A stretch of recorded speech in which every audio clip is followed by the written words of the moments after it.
estamos trabalhando esse tema muito importante, que é um desdobramento da conferência que nós tivemos lá em São Paulo. Outra notícia, 2023 a conferência da Fraternidade Filadélfia será em Curitiba.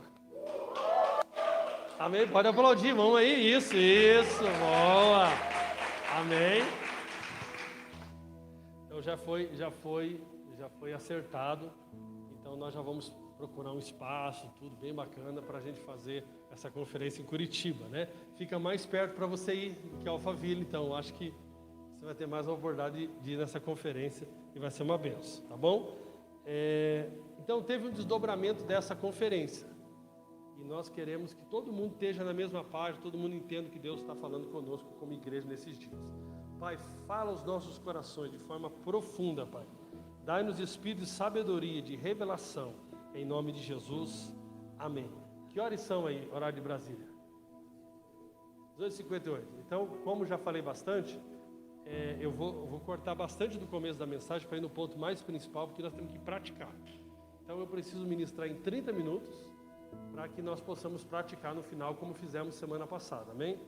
Os irmãos aí, quando faltar 10, você faz um sinal para mim, Anderson, faz favor. Amém? Então aqui, você talvez não sabe nem o que é diariamente, brincadeira, diariamente você sabe. Então, do tema, diariamente, 2 ou 3, fruta. Talvez isso aí você não está entendendo muita coisa, mas nós vamos recapitular aqui. Então, na semana passada, eu até mandei no particular de alguns irmãos para assistirem, obrigado àqueles que assistiram. Isso é todo o nosso amor para que você possa acompanhar o que está acontecendo na igreja, né? Isso é importante. Tem gente que quando voltar para cá vai falar assim, cadê o Cleber? Porque ele não viu que eu estou tão magrinho, né? Ele não vai conseguir reconhecer tão fácil assim, tão desatualizado que a pessoa está. Mas na semana passada nós falamos sobre o quê? O propósito eterno de Deus.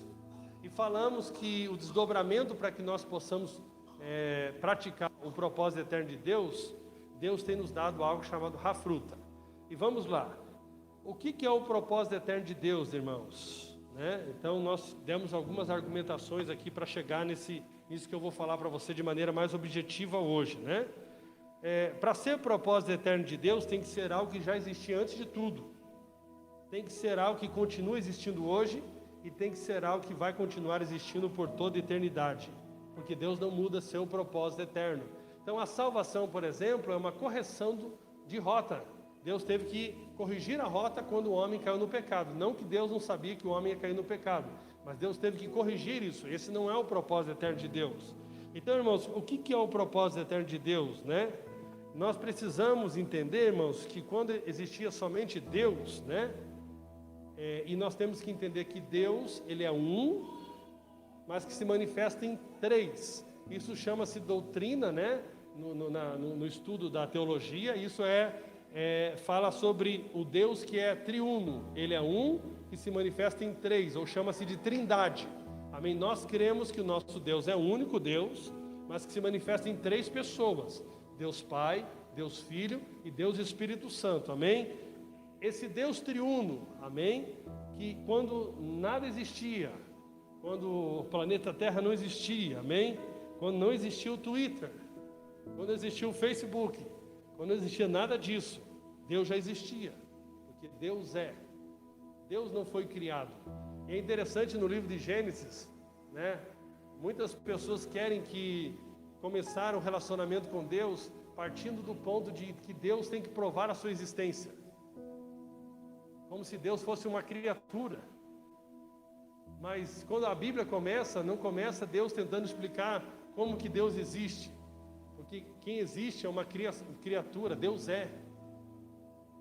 E Deus não parte ali então dizendo, é o seguinte, pessoal, para vocês que são meio mais ligados na ciência, eu vou falar para vocês como que a coisa funciona comigo. Não, Deus começa na Bíblia um relacionamento conosco pela fé. No princípio criou Deus os céus e a terra. Deus não tenta explicar essas coisas que as pessoas mais cabeçudas querem entender Deus pela cabeça e não pela fé. Amém? Mas vamos lá. Essa atividade que Deus estava fazendo antes de existir todas as coisas, nos fala muito sobre o propósito eterno de Deus. O nosso Deus, sendo um, subsiste em três pessoas. Assim, naquele tempo, Deus estava praticando a comunhão divina. A comunhão divina. Ele estava vivendo num relacionamento de uns aos outros. E uma das coisas mais bonitas de você olhar na Bíblia é ver como o pai fala do filho, como o filho fala do pai e como o pai e o filho falam do Espírito Santo. Você consegue ver que entre eles não tem nenhuma competição. Você não vê nenhum momento Deus Pai querendo falar assim: é o seguinte, Jesus morreu na cruz, mas quem enviou fui eu. Né? No meio cristão, no meio das empresas, no meio das famílias, tem muita divisão, né? Um querendo ser mais do que o outro. Mas esse não é um modelo de relacionamento. O modelo de relacionamento é como o Pai, o Filho e o Espírito Santo se relacionam entre eles. A divindade estava praticando o que chamamos de habitação mútua. Eles estavam e permanecem um no outro. João capítulo 10 fala o seguinte: eu estou no Pai e o Pai está em mim. Eles são um. Amém? E como que era esse relacionamento do Pai com o Filho e o Espírito Santo? Eles se amavam, se honravam uns aos outros, se submetiam uns aos outros, eles tinham comunhão mútua e viviam um estilo de vida voltado um para o outro. Amém? Esse é o propósito eterno de Deus. Então Deus vem nos dar a sua vida eterna. O que é vida eterna? Não é apenas uma vida que não acaba, porque quem vai para o inferno também tem a eternidade, no aspecto de tempo. Mas a vida eterna é eu poder agora, através da vida de Deus em mim, viver o mesmo estilo de vida que Deus vivia na eternidade, antes de todas as coisas existirem.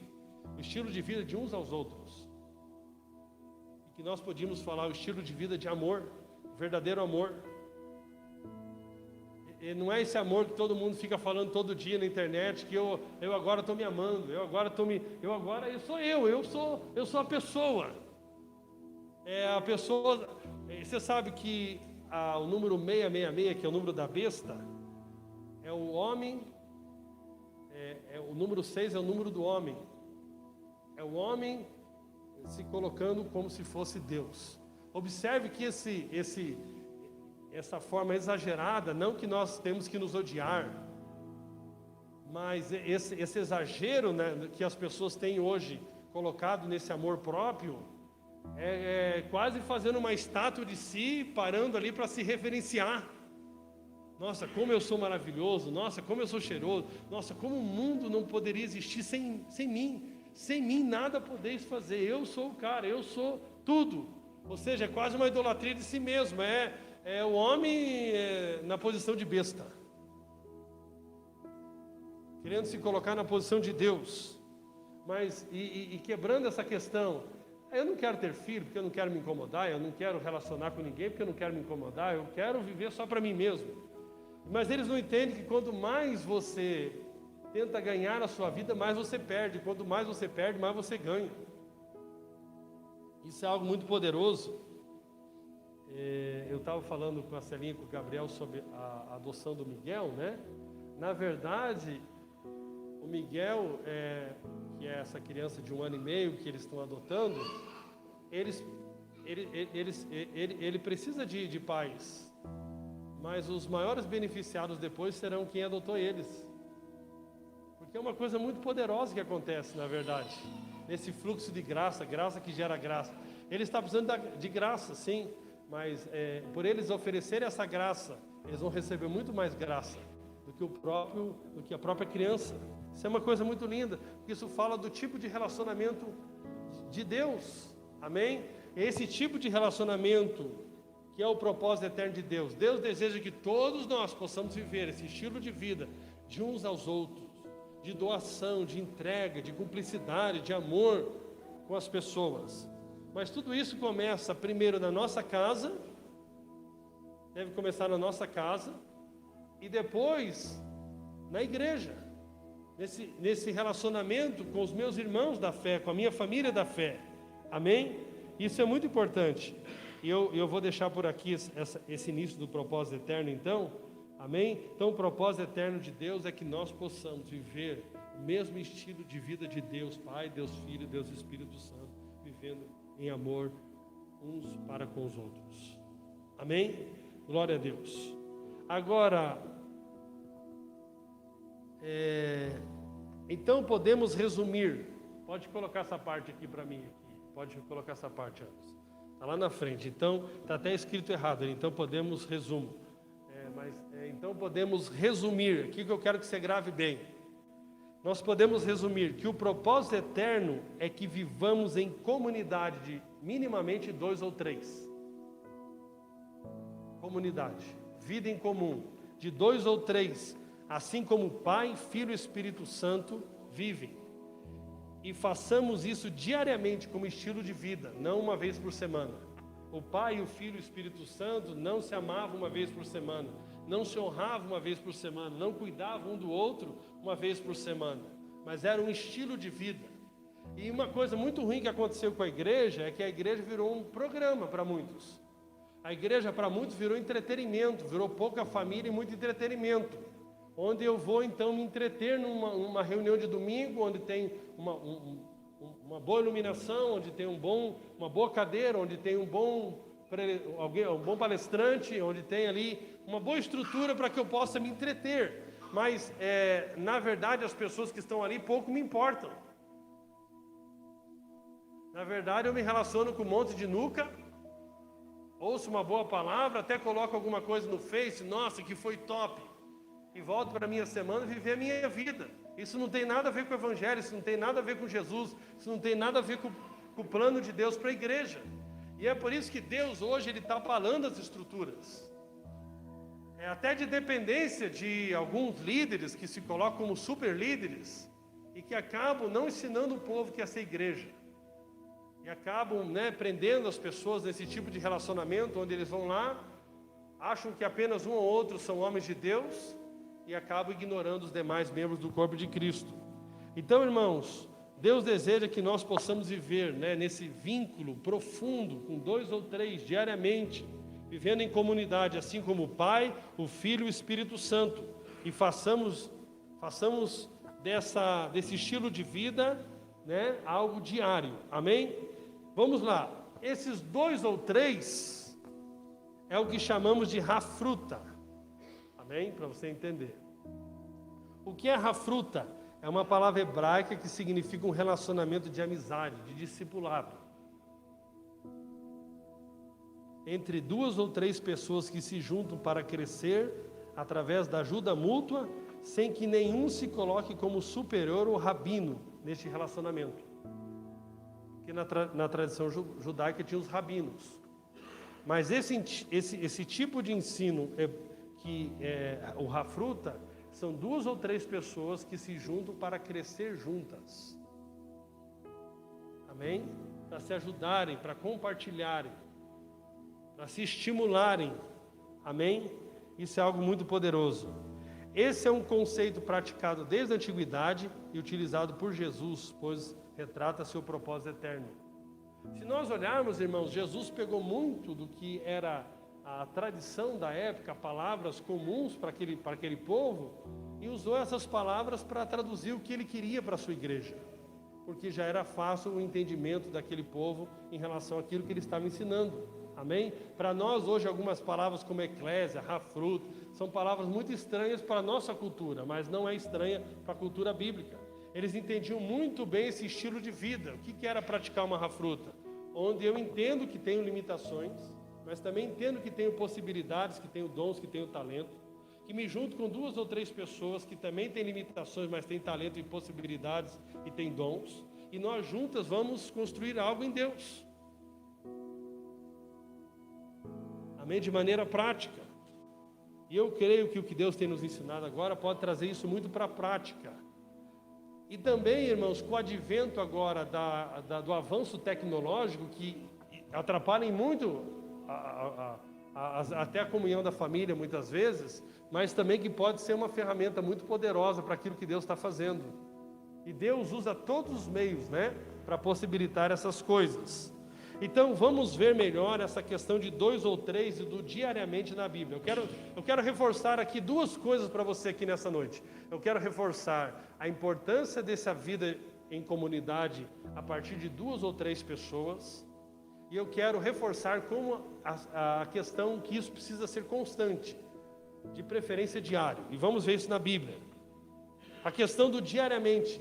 A igreja primitiva praticava o princípio do diariamente e da vida em comunidade. Então nós vamos observar aqui a igreja de Atos, que é um texto muito conhecido. E perseveravam na doutrina dos apóstolos, e na comunhão, no partir do pão e nas orações. Eu gosto muito dessa palavra perseveravam, porque não é fácil perseverar em algumas coisas, mas é mais fácil perseverar com 2 ou 3. É mais fácil desistir sozinho. Eu agora, eu queria ter um personal trainer, mas achei muito caro a matrícula mesmo. Eu queria porque, acho que como eu nunca treinei muito bem, queria melhorar a postura, tudo. Mas enfim, eu resolvi com a Fabiola então que isso não vai ser possível agora. E nós vamos matricular na academia agora essa semana, mas eu vou matricular com ela. Porque no meu caso aqui, o estímulo maior nesse caso, no 2 ou 3 aqui, eu vou ser a pessoa que vou balizar mais para ajudar ela a visitar a academia. Olha o ânimo dela ali, irmãos. Olha que rafruta poderosa. Olha lá o ânimo dela. Mas assim, eu preciso, Claro que, primeiro, como eu vou falar para ela, e estou já dando um sermãozinho, estimulando, você sabe, imagine como que deve ser esposa de um presbítero, Eu vou falar 10 pontos porque você deveria ir na academia segundo a nova aliança. Então, assim, ela tem que ouvir esse sermão, Porque, na verdade, eu como sacerdote da casa, eu preciso estimular minha esposa a cuidar do corpo, Porque vai passando os anos e não é uma questão só de estética, é uma questão de saúde mesmo, Então, aí eu vou esperar ela ficar com 50, 60, 70 anos e aí eu vou falar alguma coisa? Não adianta. Então, tem que ser agora preventivo, Então, ao falar para ela, o que eu estou ganhando com isso? Eu estou ganhando comprometimento. Por quê? Qualquer pessoa deveria valorizar pelo menos uma coisa na sua vida, a sua palavra. Palavra deveria ser uma coisa muito importante. Porque palavra te dá credibilidade. Por exemplo, o nosso irmão Anderson aqui. Eu sou um cara tranquilo em relação a ele. E se ele falar que vai fazer alguma coisa, eu não fico nem perguntando para ele sobre aquele assunto. Não precisa.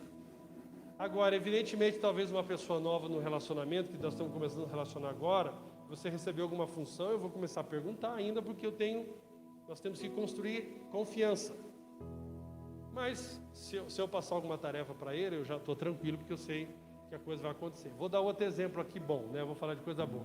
A Irene falou para mim, eu vou estar vindo limpar o prédio essa semana. Ela ofereceu, eu vou ver com o Osmar e nós vamos vir limpar o prédio. Ela falou que ia vir na sexta-feira. Eu nem me preocupei, eu nem perguntei para ela na sexta. Por quê? Porque eu falei, se a Irene não vem na sexta, ela vai vir sábado. Por quê? Porque eu já relaciono com ela faz alguns anos.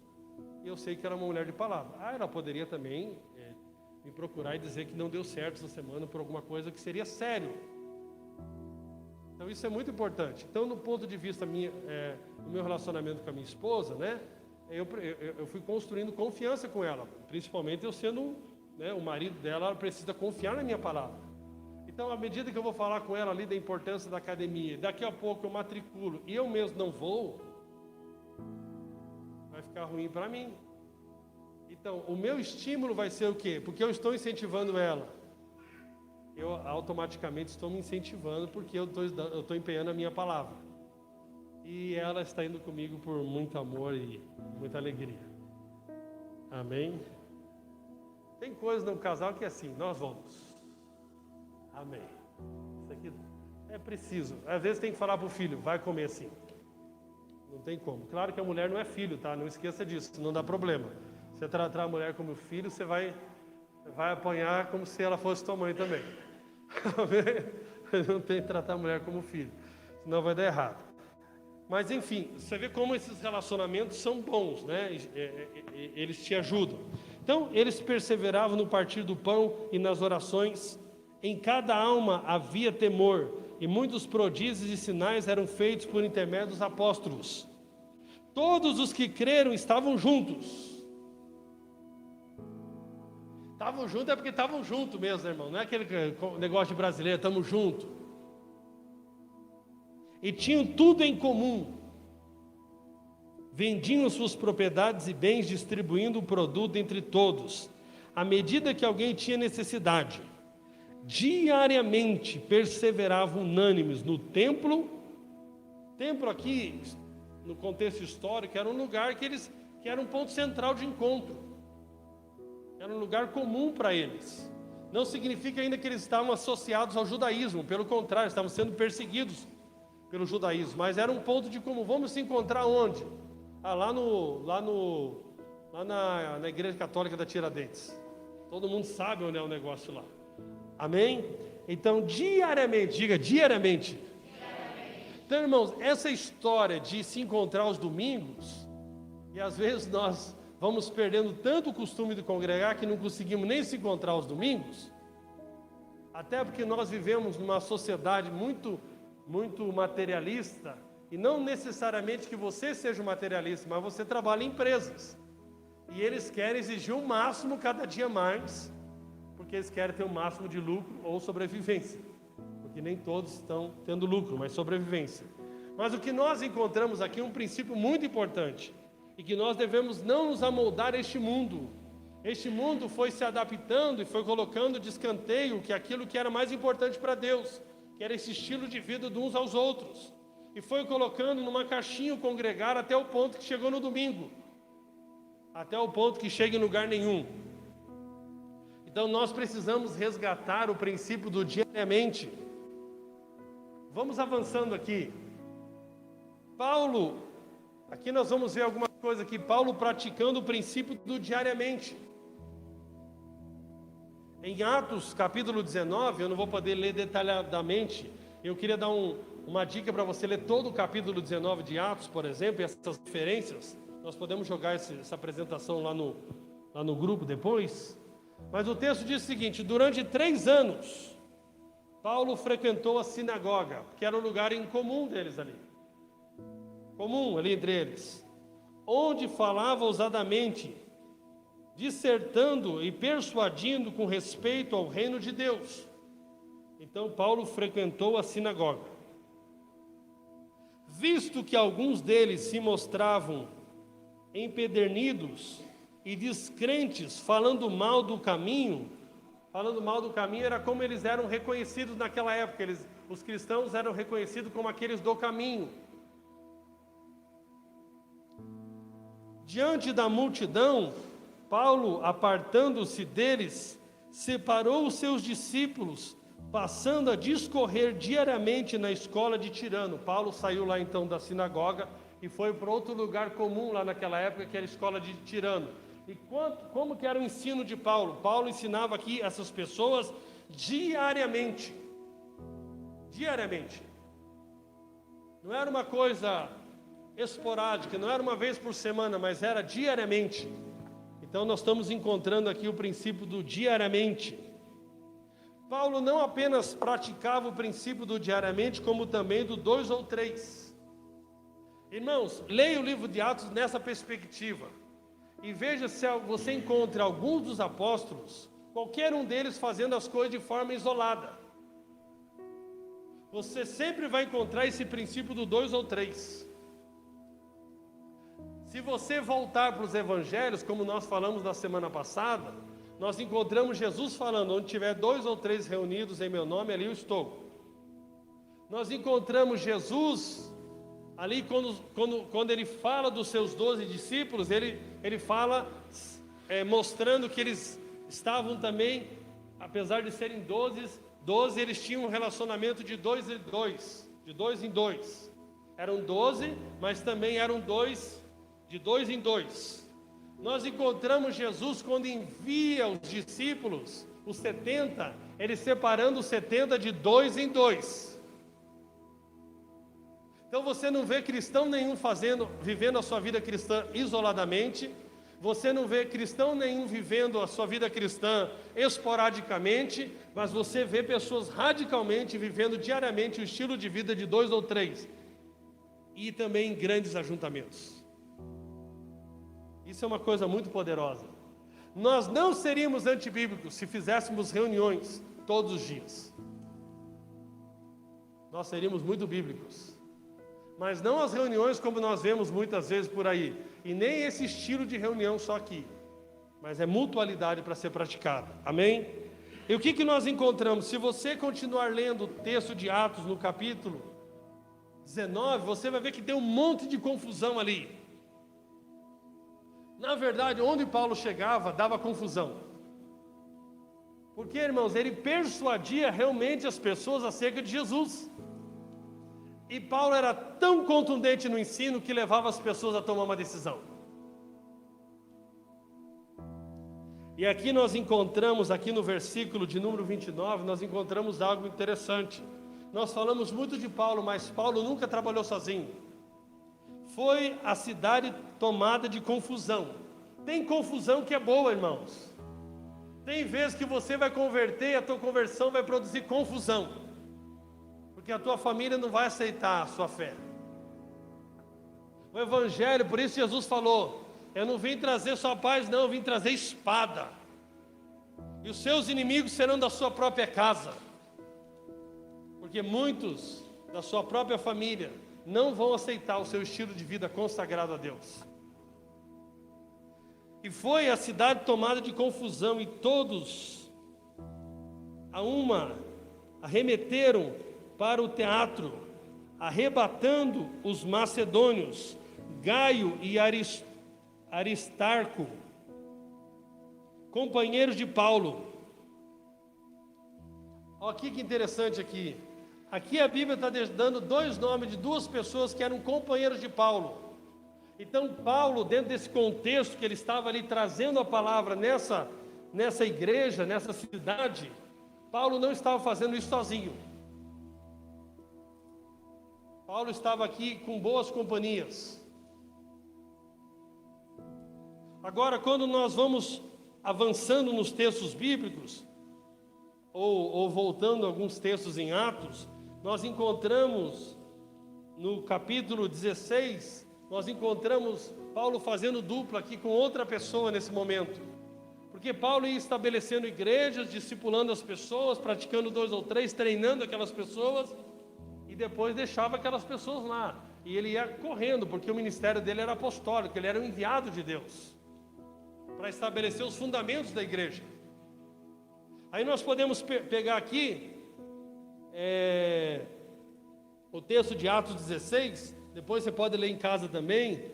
Você vai perceber que Paulo chegava e dava prejuízo para as cidades, porque aqueles que estavam praticando magia já não conseguiam praticar mais.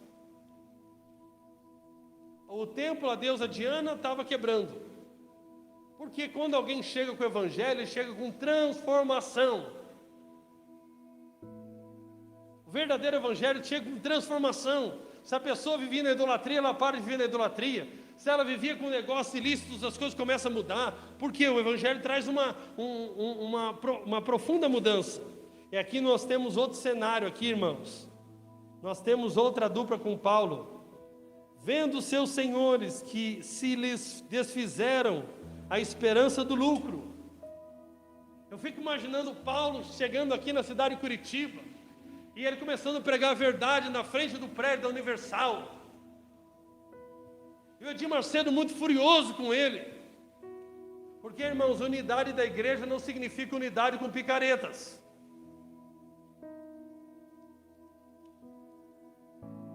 Esses dias eu fui numa reunião do Conselho de Pastores, vou essa semana de novo, mas teve um ponto lá que eu não gostei. Quando eles começaram a citar, e nós oramos pela unidade de todas as igrejas. Tem igreja lá que não entra no meu pacote de unidade, não entraria no de Paulo também. Porque Paulo jamais aceitaria aqueles que querem ganhar dinheiro com o evangelho. Paulo iria para o confronto. Jamais Paulo iria aceitar pessoas que querem usar o evangelho, a mensagem do evangelho, para enganar as pessoas, fazendo que as pessoas tragam dinheiro para receber milagres. Paulo iria confrontar, e se pudesse, ele ia lá em São Paulo e ia fechar o templo de Salomão. Pare com essa enganação de templo de Salomão, vira apenas um ponto turístico. Então não significa unidade abrindo mão de valores que não podemos abrir, irmãos. Nós temos que libertar pessoas sérias que estão lá sendo enganadas, porque qual mãe que não tem disposição de dar o que for necessário para libertar um filho que está no crack? Mas ela precisa saber que isso já foi pago pela graça de Deus. E aqui nós temos outra dupla. Os caras ficaram tão possuídos aqui de raiva, que eles agarraram Paulo e Silas. E aí você conhece esse texto aqui, se você continuar lendo, que Paulo e Silas foram presos, e à meia-noite eles louvavam o Senhor e a cadeia se abriu. O carcereiro ia se matar. Ele fala, não se mate. E o carcereiro conheceu o Senhor, foi salvo. Mas aqui novamente nós estamos vendo 2 ou 3 acontecendo, Paulo e Silas trabalhando juntos. Que coisa poderosa.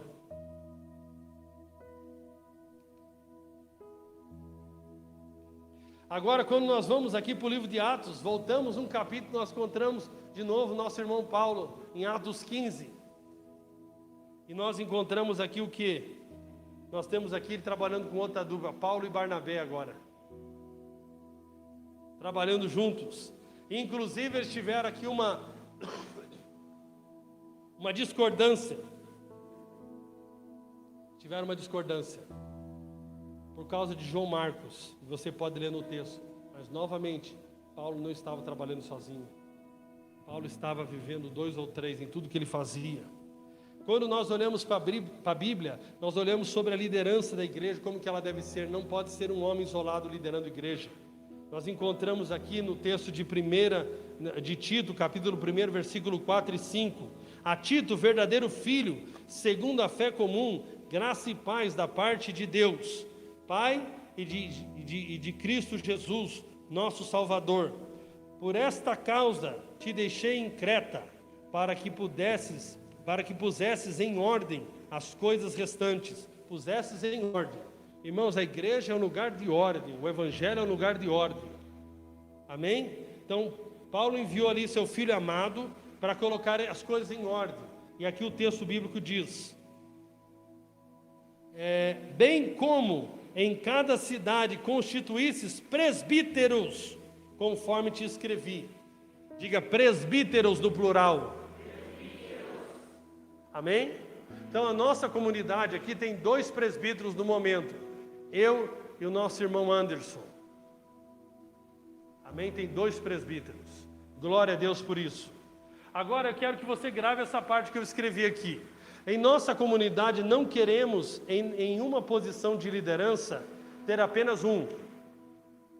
E isso inclui os facilitadores das home churches. Então nós vamos começar a fazer um trabalho de transição. Nenhuma home church vai ter um facilitador apenas. Nós vamos querer ter pelo menos 2 ou 3 facilitadores em cada home church. Amém? Por quê? Porque na Bíblia a liderança é plural. Nunca é liderado por um só homem. Amém? Isso é muito importante para nós entendermos. Glória a Deus. Pode baixar um pouco essa porta, deixa só um pouquinho ela, para os irmãos não... E abra aí e abra ali para mim, por favor. Isso, vamos inverter. Isso, pode abrir aí. Amém. E abrir ali. Ok. Quais são as vantagens da vida em 2 ou 3? Quais são as vantagens? Eu li esse texto para vocês na semana passada. É melhor serem 2 do que 1. Porque tem melhor paga do seu trabalho. Porque se caírem, um levanta. Porque se caírem, um levanta o companheiro. Aí porém do que estiver só, pois caindo não haverá quem o levante.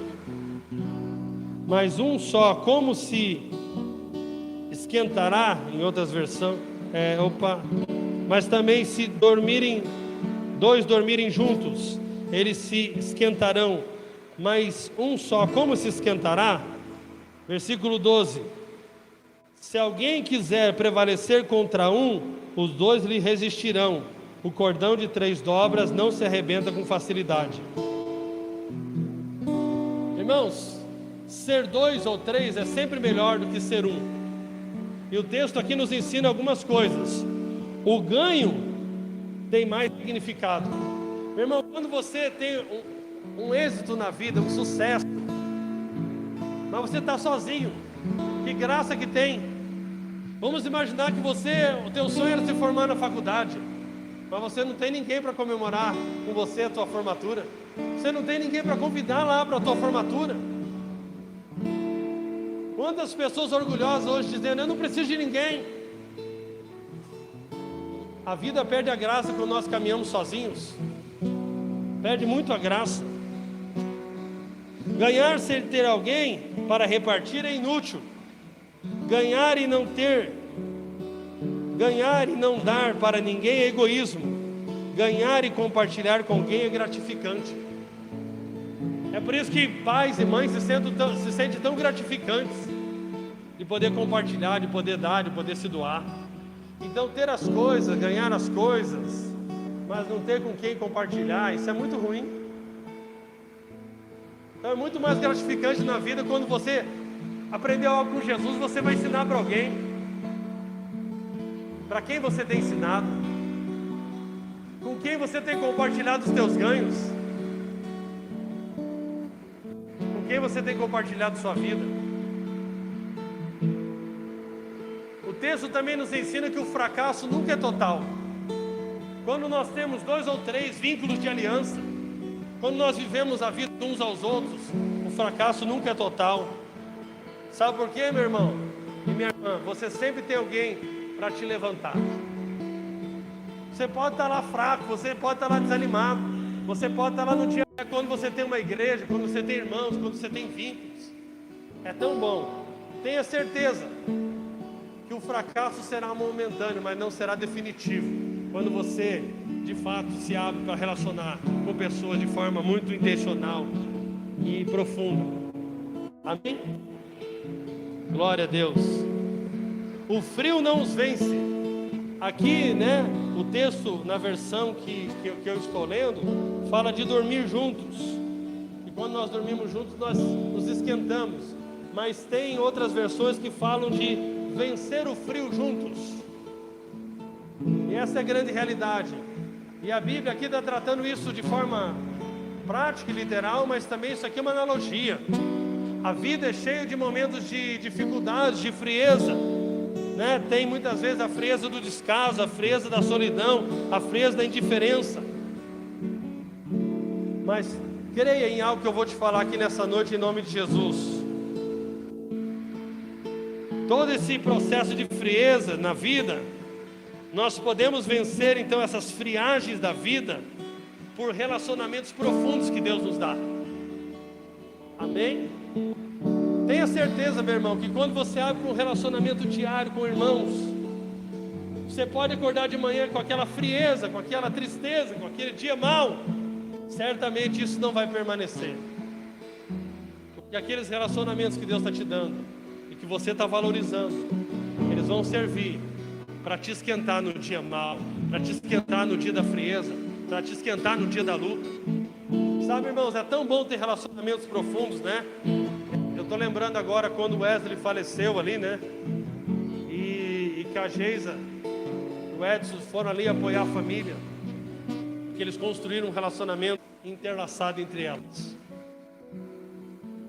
Uma corda você pode até arrebentar, 2 cordas você vai ter muito mais dificuldade. Agora 3 cordas, que fala desse relacionamento, desse estilo de vida, de 2 ou 3 em nome de Jesus, vai ser muito difícil. Vai ser muito difícil. O inimigo vai tentar te resistir, mas você vai estar guardado. E você vai estar guardando outras pessoas também, em nome de Jesus. Eu termino falando do nosso cavalo belga da semana passada, né? O cavalo belga é o cavalo mais forte do mundo. Ele consegue sozinho 4.000 quilos. E aqui tem a imagem, né? Carregando essas toras. Sozinho ele consegue 4.000 quilos. Com outro ele consegue, junto, 2 outros, que não têm esse estilo de vida de uns aos outros, mas que se uniram por um momento para empurrar aquelas toras, eles conseguem 12.000 quilos. Mas é comprovado que quando esses cavalos têm sinergia, eles são uma rafruta, porque sinergia não se cria da noite para o dia, é necessário caminhar junto. Hoje eu ando, temos uma sinergia para trabalhar, para edificar a igreja, a coisa flui. Eu tenho uma sinergia com a minha esposa hoje que eu não tinha no início do nosso casamento, porque foi construído no relacionamento diário. E quando esses cavalos são criados juntos e tem essa sinergia, eles podem carregar 16 mil quilos. E eles são muito mais fortes quando eles constroem essa rafruta juntos. Amém? Eu e você isoladamente, você sozinho pode ser, puxar 4 mil quilos. Nós, esporadicamente, fazendo alguma atividade junto, podemos puxar 12. Mas se nós criarmos como igreja grupos de 2 ou 3 para se ajudarem, vamos criar uma sinergia tão grande que o nosso potencial vai aumentar muito. Você pode ser o melhor cavalo, você pode ter, entre aspas, você não é um cavalo, tá? Usando o exemplo do cavalo, você pode ter muitos talentos como um cavalo belga, mas sozinho você tem limitações. Eu coloquei aqui uma frase: sozinho você pode ir até mais rápido, mas agora juntos você vai muito mais longe. Muito mais longe. Viver 2 ou 3, viver presbitério 2 ou 3, construir relacionamento de 2 ou 3, tem vezes que não é fácil não. Porque eu vou ter que abrir algumas coisas da minha vida, mas vai ser muito melhor para mim. E vai ser muito melhor para as pessoas que caminham comigo. Amém? E nós, basicamente, quando nós caminhamos 2 ou 3, nós vamos avançar no nosso relacionamento ápice, que fala do nosso relacionamento com Deus. Amém? Eu sozinho vou ter um nível de relacionamento com Deus, mas a partir do momento que eu me junto com 2 ou 3, o meu relacionamento com Deus vai crescer. E Deus espera que nós venhamos juntos nos relacionar com Deus, nos oferecendo a Ele como sacrifício vivo, santo e agradável. Mas o meu relacionamento de comunhão, que fala do pastoreio mútuo e ensino mútuo, vai melhorar muito. Porque o meu conhecimento sozinho é menos do que o meu conhecimento junto com a Irene e com o Osmar. Por mais que você possa falar, não, mas você tem um bom conhecimento, mas é menos do que o meu conhecimento junto com a Irene e com o Osmar. E se nós juntos pararmos para estudar algum assunto, a minha capacidade de aprender é muito menor do que a capacidade juntando a Irene e o Osmar. Porque eles vão ver alguma coisa no texto bíblico que eu não estou vendo. Eles vão ter alguma revelação no texto bíblico que eu não estou tendo. Amém? Então por isso que 2 ou 3 é muito melhor do que 1. É muito melhor do que 1. Agora, nosso cumprimento da missão vai ser muito mais poderoso. Eu posso sair evangelizar aí, sozinho, eu vou ter um tipo de resultado. Mas se eu sair para evangelizar, se eu sair para orar pelas pessoas, junto com Osmar e com a Irene, o nosso potencial vai ser muito maior, porque isso é o que Deus fala sobre o nosso potencial, que o nosso potencial aumenta muito quando nós vivemos como Deus vive. Amém? Por isso que nós queremos intensificar. E outro aspecto desse relacionamento de rafruta é que nós queremos consolidar os novos convertidos que nós vamos ganhar juntos. Então, se eu estou numa rafruta, num relacionamento de 2 ou 3 com a Irene e com o Osmar, e nós vamos fazer visita juntos, nós vamos no hospital juntos, nós vamos na casa das pessoas que estão precisando juntos. Às vezes eu tenho contato, a Irene não tem o contato, mas ela vai junto comigo e ela flui num dom que eu não fluo naquele dom. Talvez ela vai no meu parente, o meu parente não recebe tanto eu porque sou parente dele, mas vai receber ela, vai receber ele. E nós dessa dupla, nossa sinergia, nós vamos alcançando muito mais. Aí nós ganhamos alguém para Jesus. Em vez de eu ficar só com a missão de consolidar, nós 3 vamos consolidar. Como que nós vamos consolidar? Convidando essa pessoa para participar da nossa rafruta. E quando nós chegamos em 6, nós mandamos 3 para cada lado, para continuar abrindo espaço para outros entrarem. E essas várias rafrutas formam as home churches. E várias home churches formam a nossa igreja local. Amém? Você quer crescer no AP, no relacionamento com Deus? Você quer crescer no IN, no relacionamento pastoral e de ensino?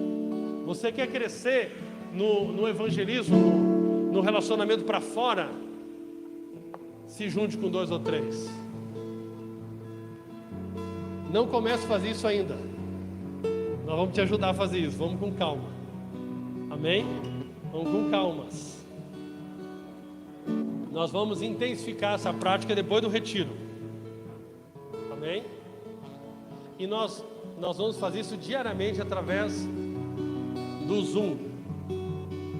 Aí você pode falar, no tempo da igreja primitiva era menos corrido. E realmente é verdade, a geografia era mais fácil, em certo aspecto, né? Claro, quando você tinha que fazer viagem missionária, as cidades eram menores do que muitas metrópoles, como Curitiba. Mas eles não tinham Zoom. Eles não tinham Meet. Nós temos. Então facilitou a nossa vida.